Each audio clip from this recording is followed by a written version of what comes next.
the first resort shouldn't be immediately back to like Look at the 5150. bags under my eyes. No, you look really good. YouTube watchers, doesn't she look great? I look good from this angle. And you inspired me to get my Botox touched up. I want the arch like you. Are you getting it? Did you already get it? You got it. No, I haven't gotten it. Thank you, though. I need to go get it. I need to go get more. Look. No, it looks great. Yours looks great. Like so crazy. I look so like I'm just dying. I think I might be dead. I might actually just dead. That's always a fun level of dissociation where you're like, I think I am dead. Have you ever?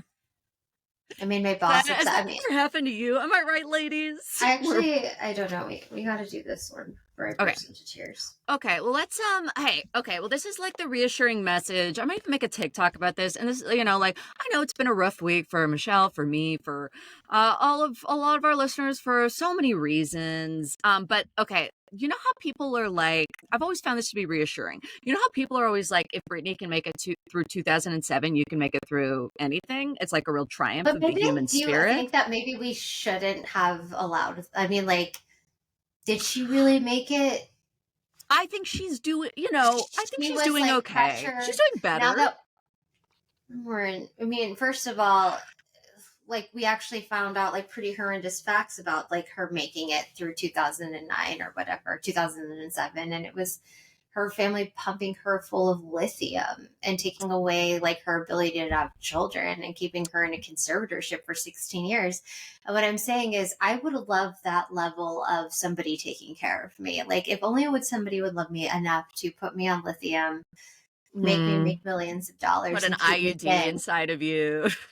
Yes, put an IUD in me and just give you a Vegas residency to keep you busy. Baby. I'm in. Dance, baby, dance. You're a star. Your daddy's little star. I mean, there is something very appealing about that. The idea of like a conservatorship. Okay, by the way, this is no more decisions. This is like, a joke. Okay, I don't want people to think that I actually agreed with anything that happened. No, but I am saying like I'm just speaking just to like right now. I'm speaking to the fantasy of a conservatorship where it's like it's really it's like that episode of Friends where Rachel's like, from now on, Monica, you make all my decisions for me. And I think that who among us have not, like, that's part of such the modern dilemma, is we have too many decisions. We're so paralyzed by all of our options. And just and we don't even have that many options as women in the state of Texas. A lot of them have been completely ripped away from us. And in a way, now I still feel like it's too much. It's too much. Still too many. You know what? I need Republicans to tell me what to make for dinner. Yeah, everyone's like, it's going to be Handmaid's Tale. And I'm like, when? Okay. You know what? I'm tired of having to pick out an outfit. Yeah, I want that chic hood. Like, I love a red hood. Yeah, because like the sun is so damaging. Yeah, it's very flowy. Who am I of? I want to be of someone. Like of Smith. Everyone of Smith. I want to be like of Goldstein. Yeah. Well, you're Jewish, so good pairing.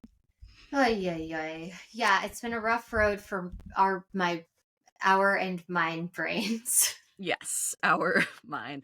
But I think the reassuring thing, and this is actually, I'm going to share something personal. So we have a friend, not a listener, not a student, unfortunately. We have a friend?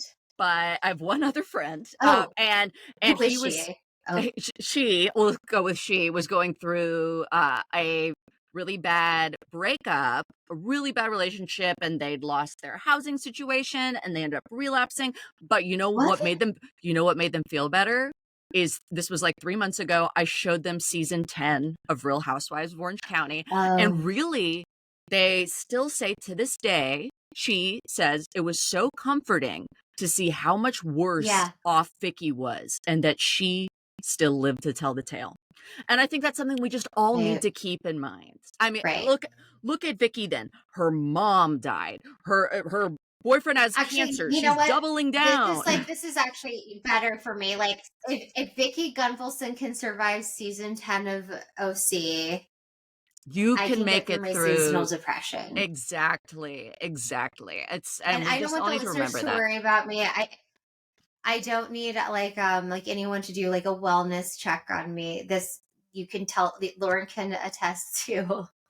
This happens to me every November. So yeah, don't worry. I'm messaging her every day. Are you going to the bad place? Get out of the hole. Yeah, and I'm like, yeah, I'm going to the bad place, which is me only watching Jamil's scenes from The Good Place. That's actually not happening. That would be so fun. That's pitch black. No, I'm just reading all of the stories about Jamil, and the bees. Oh yeah, I mean those. We love a munchie on this podcast. We love a classic Munchausen tale, and I love that she represents that for celebrities. Oh, okay, but she's not even okay. But like the bees stuff is crazy, though, right? The bee stuff is still fruit of the exaggeration tree. Fruit of the not the loom, the fruit of the loon. Yeah, and fruit of the womb that she claims had cancer, but really she just had cervical dysplasia and pre-cancer, which I did. I don't think I had cancer. I think she has EDS. She has EDS, yeah. Which Lauren and I also have EDS. Yeah, we still, I mean, on the Baton scale, I would be a 9, but I'm just not even going to go there until they have genetic testing. Until they have genetic testing, which they do. Not for hypermobile. Not for us. Not for hypochondriacs. Oh, hypermobile. Yes. We're hypermobile hypochondriacs. Actually, that would be a Reddit sub I would love to make. I think we're in that one. Oh, we're in a different one. Well, we can't. We're in the DIY subreddits. How to fix your home. And speaking of positive subreddit news, focusing on the good, focusing on optimism, the Baldwin show. Alec is promising it's very dark. And he promised he really didn't enjoy making it and was kind of an asshole. I mean, if he is like realizing he's an asshole, because he's like profoundly not self-aware. He always thinks he's the good guy when he like yells slurs at paparazzi. And when he shoots women. And talks to his daughter and leaves horrible voicemails and calls her a pig. Like he still thinks he's the sympathetic one in those situations. So he must be terrible. He must go full mask off in the show, which I'm excited for. What is true about Alec is that he is still the most popular of the Baldwin brothers. He's always got that. Yeah. He's got that. Of all the Baldwins, Alec has the edge. Yeah, but honestly, he's moved down under Daniel for me. I gotta say. Daniel is dark. No, Steven's dark. Daniel is like self-aware, campy. Where's Billy? Oh, Billy is the one. No, Billy's my favorite. Sorry, I get Daniel and Billy confused. Billy is the one who, was in Forgetting Sarah Marshall, and he dated Cindy Crawford. Yes, yeah. Billy is the top Baldwin in my book. But we'll see. We'll see what the power rankings are like after the reality TV show comes out. Girls, gays, and theys, please give us your power rankings. What we're going to do every week, our power ranking of the Baldwin brothers. Of the Baldwins. So topical, so important. Where's Daniel this week? Now more than ever. More than ever, we need to be power ranking the Baldwin brothers. It is so vital to our survival as women. As women, yeah. Mm-hmm. We don't have much we can do now here. So this is really one of the few things as women we can do. This and is let the our voices be heard. This is the only choice I want to make is constantly re-ranking the top Baldwin boys. Top Baldwin boys. Actually, that's what we're naming our podcast. We're going to do a full rebrand, and it's going to be Baldwin Breakdowns. Baldwin Breakdowns.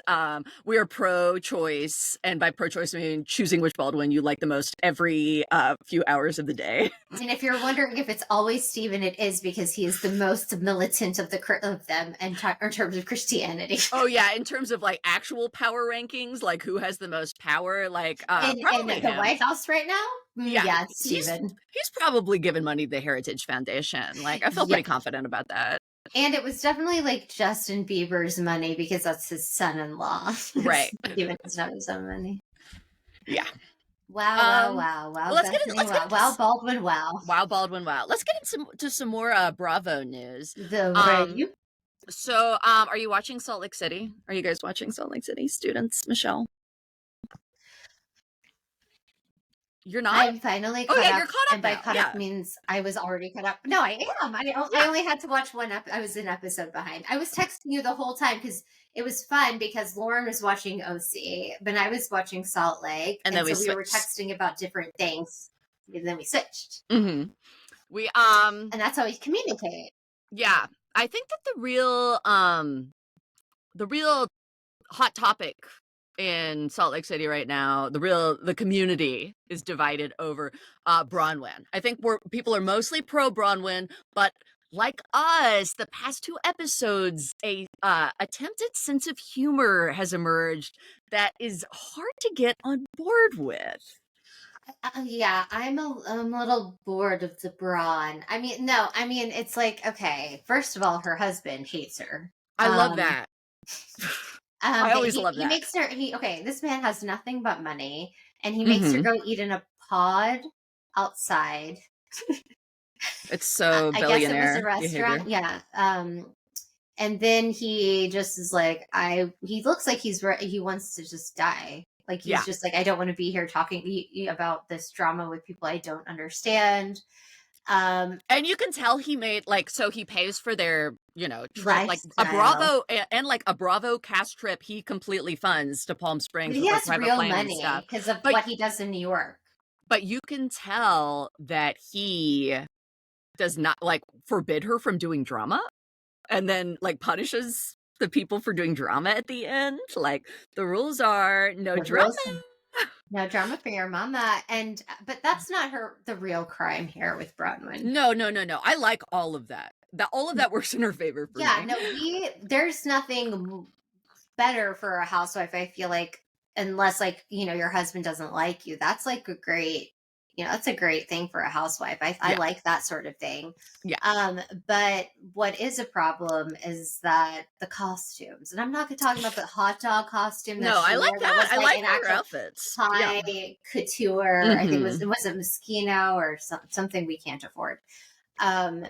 But she wears I guess those inflatable costumes to pick her husband up from the airport, which is wild. She's just standing Wild. at baggage claim dressed like a shark. Like, why is she And coming inside? Like, bothering other people. does her driver just do laps while she waits for her Well, husband to come and she out? can't be, I know that logistically, she can't be in the car in these inflatable costumes. And she's getting out of the car. She's probably getting assistance to get in the costume, inflate herself, find her way to baggage claim. All while the TSA, people who do traffic are furious, are get out of the her driver's big white SUV with hazards. You can never go through No. security wearing that. So No. really questionable behavior. I also listen. I love a tacky housewife, but at some point we have to really say that's enough. It's more the Bronwyn. comedy, I kind of love how ugly. I actually really love how ugly her house is. Her house is really scary, ugly to me. It's such in a state of chaos, and for me, that's not a good thing right now. Oh, I love it. It reminds me of Tina Fey shows. It reminds me of she really, her house is exactly like the trophy wife in Kimmy Schmidt, and she really acts like her too. Where it's oh, this kind of old 80s nouveau rich house, but there's just boxes, and then there's just huge bullshit. boxes everywhere, just horrible, ugly art everywhere. I love it. The door, her front door, Lauren, is 7 stories high. Yeah. It was so disturbing. It's like Beetlejuice. She lives in the Beetlejuice. That or like Pee Wee Herman's Funhouse. But yes, I love that. Are we having fun yet? That wasn't his catchphrase. That was Adam Scott and Party Down.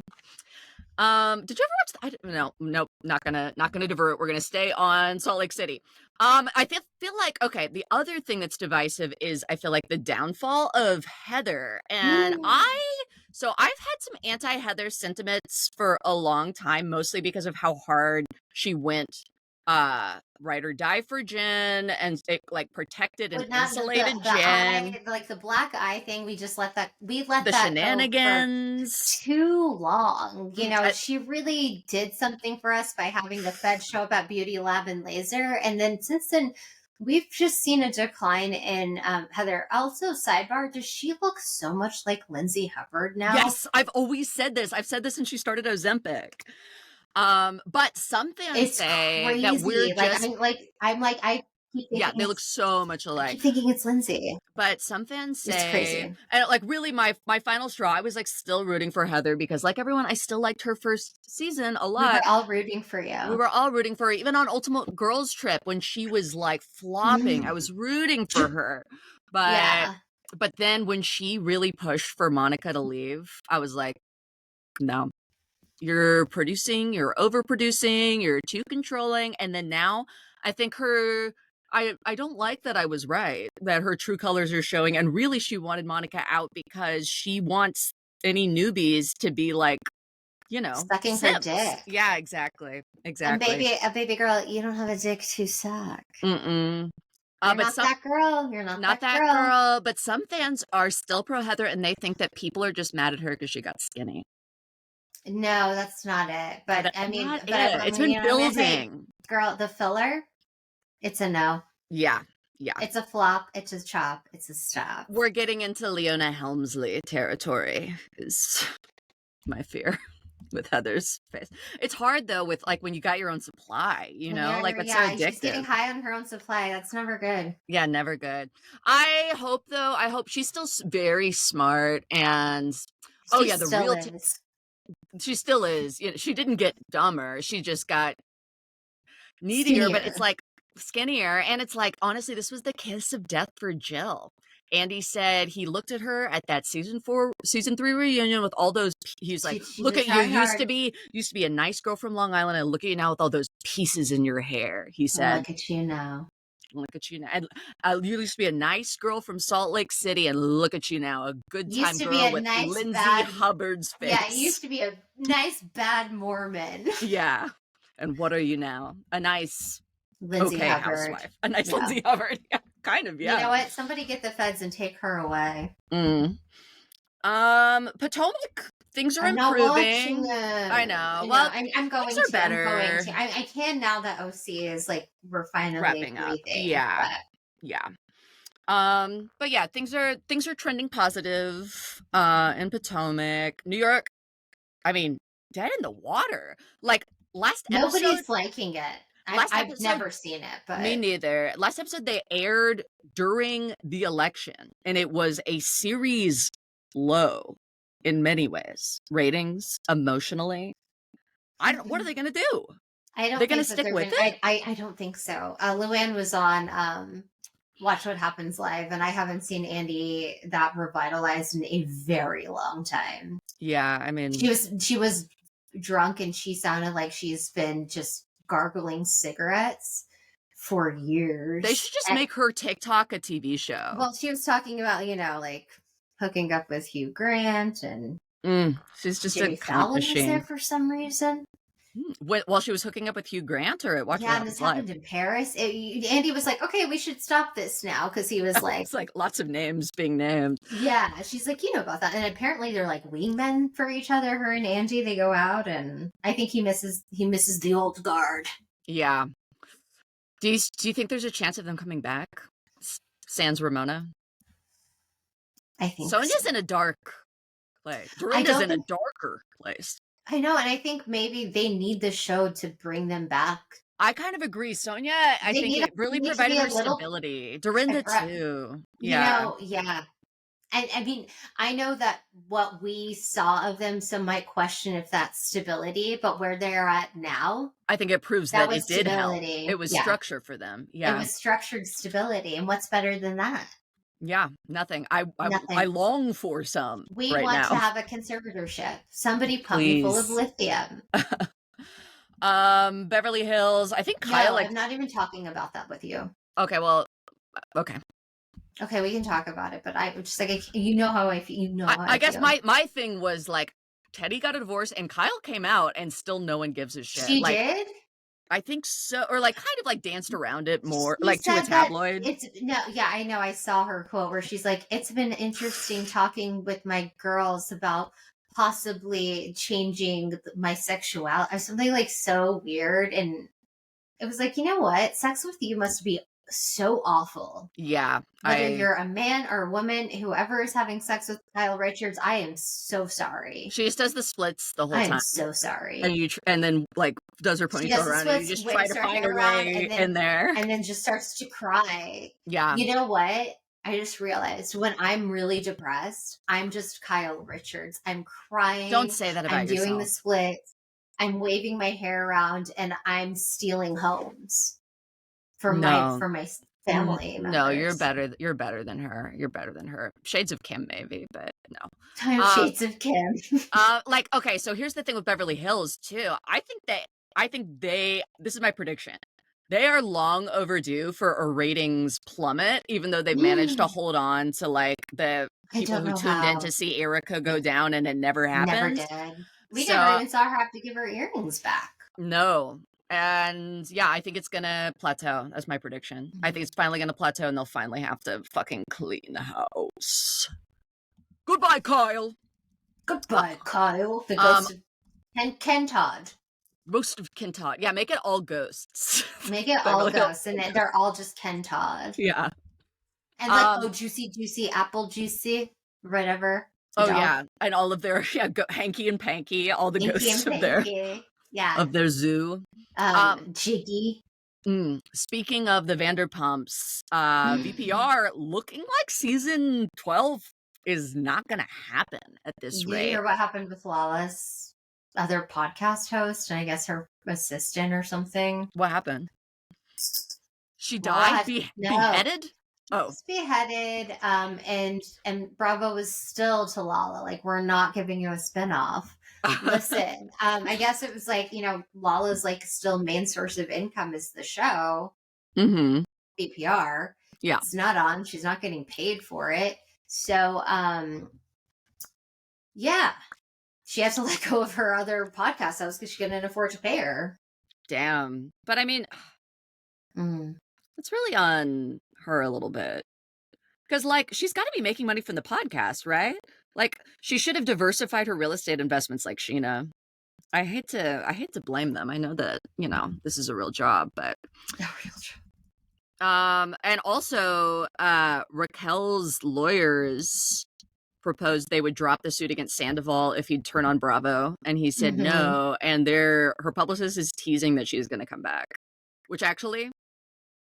That's the only hope for the show. Unpopular opinion. I know you all hate her, but it's the only way. It's the only way. Or we really kind of get to see what's really the grimness going on with the grim. It's just so grim. Bravo's grim.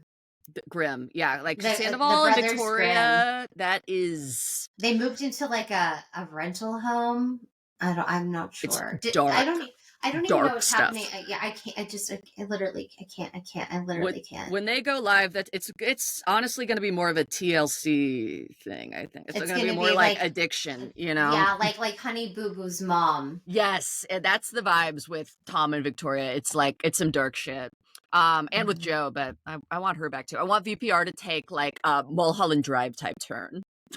With the masturbation scene with Naomi Watts, or yeah, specifically that, or just like where it like starts, spoilers if you haven't seen it yet. Yeah, spoilers. If you haven't seen Mulholland Drive, Naomi Watts masturbates. It starts like positive, like, oh, this Hollywood fantasy, and then you're like, oh, this is what's really happening, is like this Hollywood nightmare. And I think that kind of would be a fitting end for the show. And if you want to watch that movie, it's kind of like the anti La La Land. Yeah, it really is. Non-legend. Oh my God! Wait, this is legit so insightful because like VPR has so many strange ties to La La Land. Like when they talk about it directly, and they're like we're going to see La La Land. And then Kyle Chan, who is like a VPR like cast member last season, did all the jewelry for the film. But really, it would be perfect if the last season is kind of like a dark, hallucinogenic fantasia of drug abuse and dirty sex, and then we're all just sitting in that symphony hall. But what does it all mean? But what does it all mean? And then you wake up and you're just masturbating. That would be a perfect ending. And then you just lie to people that you understood exactly what you just saw. Exactly. Yeah, I think and that you're really this is real art, but you can't explain why. Yeah, it's like I because I was scared. So man, we're just. No, it's just when we deviate from talking about reality TV at all, which we were talking about reality TV, the references we make are so not relevant. I feel like wins Mulholland Drive. I feel like that's good for us, actually. It's not from the 20s. Yeah, we've done a good job keeping it about the reality TV instead of us just talking about like Buster Keaton movies. Like, I think that we're doing good for us. It's relative. Yeah, no, that is good. But let us know, folks, if we need to bring back Buster Keaton talk. Because if we do, we can talk about Jax Taylor because he's also in the news. Yeah. Apparently he was sending rage texts to Britney while he was like in treatment. The Valley's gonna save us all. Production's like already saved me. Production's like slipping his phone in and like a couple of steroids. Yeah, it's like who needs Jesus Christ when you just have Jesse from the Valley? I would let him baptize. Yeah, baptize me, baby. Yeah, he's my father, my son. Yeah, I would go on a ayahuasca trip with him to save myself. That's salvation to me. That is salvation. And I'd go to Capri. Capri is heaven, Mecca. Follow us on Instagram. Do you want to do oral exam? Oh yeah, let's do oral exam. At Bravo_breakdowns on TikTok and Instagram. Like and subscribe on YouTube. And if you're watching it on there, we'll show our boobs as always at the end. And we will be putting a poll out this week about everyone's favorite Baldwin. We're going to be ranking them. So we'll talk about the results on the next episode. Yeah. I know everyone's dying to cast your ballots for what really matters here, folks. The most important election of our lifetimes. Yeah. But let's allow ranked voting on this one. I think that would be a positive step. I don't know if they've got the feature for it, but we'll figure it out on Instagram polls. Okay, so we always end every episode with an oral exam. It's a 1-minute verbal essay on a pop culture topic of your choice. We are really share your voice. Crazy. Literally, Lauren and I are not well, bitch. So we're doing this for the people. It's for you students. Our voices still need to learn. Our voices will be heard, and we won't be silent or silenced. This is Michele Baber's oral exam. Her time starts now. Listen, I'm getting way too deep with the Brianna Chickenfry, Zach Bryan, Dave Portnoy of it all. I've been trying to explain it to Lauren. She still doesn't know who any of these people are. And I have to tell her, like, Dave Portnoy is like the owner of Barstool Sports. And okay, so Zach Bryan is a piece of shit country singer that was dating Brianna Chickenfry, a piece of shit podcaster. Brianna has a show on Barstool called Plan Brie with her best friend Grace. They kind of had a falling out. It was very awkward the last year being on this like show together.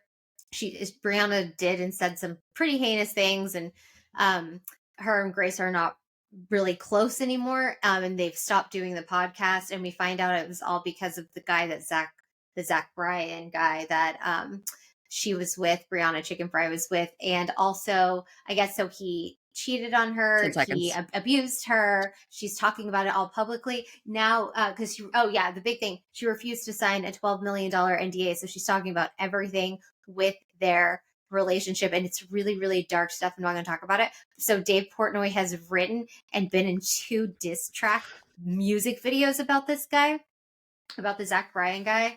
And Dave Portnoy has been talking about his text messages between Dave Portnoy and like Zach Bryan's attorney, who's very mad. So yeah, I'm in a really deep rabbit hole on all of this stuff, and it's really crazy to me. And Grace O'Malley hasn't spoken up publicly about it. She was like Brianna's best friend. So I want to see, I can't stop knowing about this stuff until she says something. Okay. I let you go long because I felt like you needed it. But okay, so now understanding Nobody it a little cares. more. No, what's crazy to me is like, so this is the second Barstool Sports 2-girl podcast that was ruined because 2 girls, 1 pod. 2 girls, 1 2 pod. girls, 1 Is pod. that what it was called? But no, it's called Plan Brie. Oh, but the other one, Call Her Daddy. The other one's Call Her Daddy, and the fact that they were both ruined by one of the like girls being under the coercive control of Dave a Portnoy. Celebrity. Well, yeah, him too. That it was like a power struggle between Dave Portnoy and one of their boyfriends who told them not. And then it also involved like not signing a incredibly like $1 million deal. It's like, why does this keep happening? This is like history repeating itself all over again. And just like the first time, I don't fully understand it. But something's not right. And something isn't right. We're not well, bitch. Okay. It's time for my oral exam. Wait, I thought that was your lyrics. No, I was asking. Okay. All right. This is Lauren's oral exam. My time starts now. Okay. And this essay I will prove. Gearing up for Traitors season 3. I revisited season 2. If you guys watch spoilers, you'll recall that Dan from Big Brother was the worst reality TV contestant traitor of all time. Worst of anyone with reality TV experience. They had to keep telling him that he was being a bad traitor, even people without any strategic reality TV experience, and that no one believed him and trusted him, and he had no social game. But fans of Big Brother always said, but he's the best who ever played Big Brother. You should see Dan's funeral. He's incredible. It's just that Traitors is a longer game and he had a hard time adapting. Well, I watched Dan's seasons of Big Brother, and guess what? A, they're super rigged for Dan. B, he was playing like in reality back when like his first season was like back when reality TV, like they were just eliminating people for being the most annoying. It was like Bad Girls Club in that house. Like, of course he won because he's like a very introverted Catholic guy. He met his first lesbian on this show. There's a sexism thing happening with Big Brother fans that biases them against towards their faves. Vanessa's the best Big Brother player of all time, and now he said it. Time. Bye. Bye. Okay.